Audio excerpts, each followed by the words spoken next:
Episode number 114. In the sad moonlight, she clasped him by the neck, and laid her face upon his breast.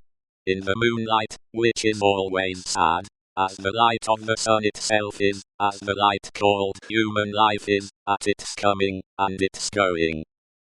Dearest dear, can you tell me, this last time, that you feel quite sure, no new affections of mine, and no new duties of mine, will ever interpose between us? I know it well, but do you know it? In your own heart, do you feel quite certain? Her father answered, with a cheerful firmness of conviction he could scarcely have assumed. Quite sure, my darling. More than that, he added, as he tenderly kissed her. My future is far brighter, Lucy, seen through your marriage, than it could have been, nay, than it ever was, without it. If I could hope that, my father! Exclamation. Believe it, love. Indeed it is so. Consider how natural, and how plain it is, my dear, that it should be so. You, devoted and young, cannot fully appreciate the anxiety I have felt that your life should not be wasted.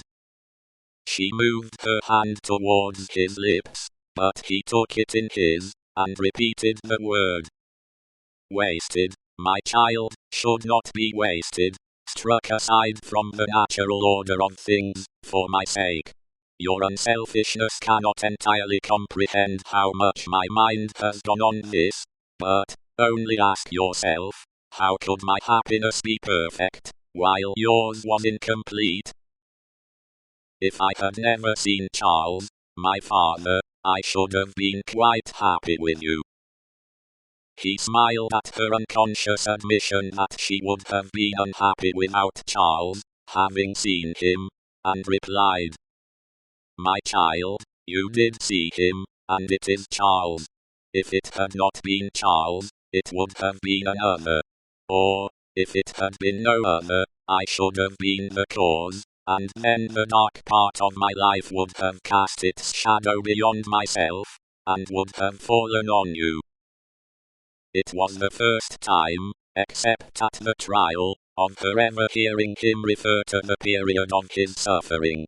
It gave her a strange and new sensation, while his words were in her ears, and she remembered it long afterwards. See, said the doctor of Beauvais, raising his hand towards the moon. I have looked at her from my prison window, when I could not bear her light. I have looked at her when it has been such torture to me to think of her shining upon what I had lost, that I have beaten my head against my prison walls. I have looked at her, in a state so dull and lethargic, that I have thought of nothing but the number of horizontal lines I could draw across her at the full, and the number of perpendicular lines with which I could intersect them. He added in his inward and pondering manner, as he looked at the moon, it was 20 either way, I remember, and the 20th was difficult to squeeze in.